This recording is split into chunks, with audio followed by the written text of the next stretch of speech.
bugün müşterilerimize verilmekte. Davet'te kabulümüzü başlayınız. Bank masalası bu işe olacak. Bank masalları yoksa bir imam olacak. Tesazım.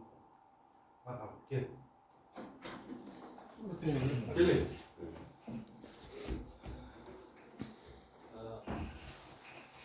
Kredi transferlarsini olishaydi 30 million so'mga.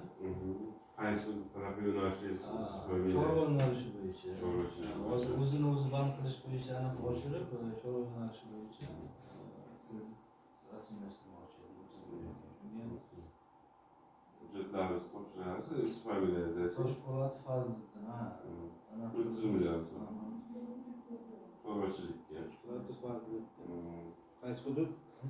Elobod. Navbahor. Tartiblarimizni tushuntiring. 5 yilga mahalla loyihasi bo'yicha ajratilgan mikrofazimiz 5 yilga 2 yil imtiyozli davomida 25%. 50 million so'mgacha. Kafillik yoki bo'lmasa sug'urta polisi bilan ajratamiz. Hujjatlaringizni bersangiz, underwritingga tashlab, rasmiylashtiramiz javobiga kelib.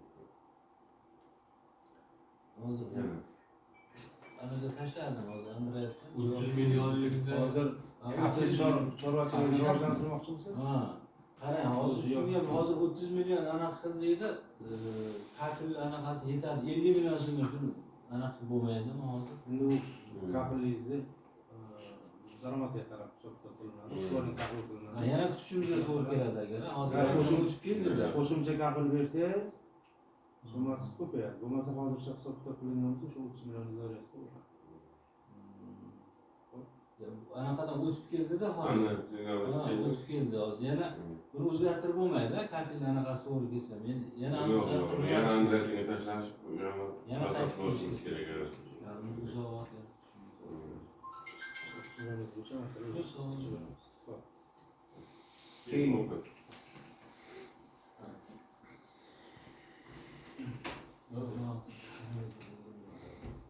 O'z so'ngishda Hozir Abdulla Nilufar, Navbahordan, Toshpo'latdan. Navbahor.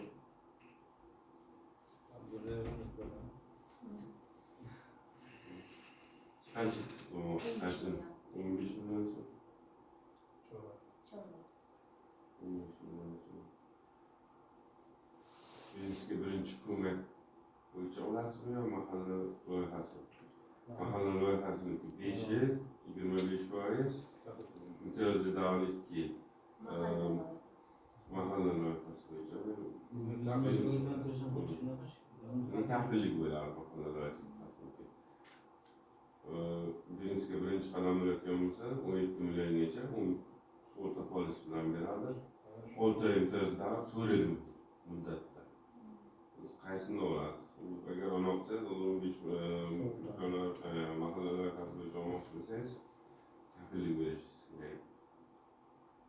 Uchinchi shaxs kafilligi. 15 million ekan-ku, mana biznesga ko'mak bo'yicha beraymi? Biznesga birinchi qadam.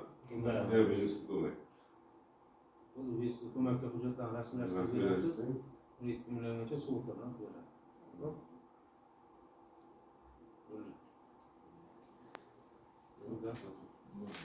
Bo'ldi.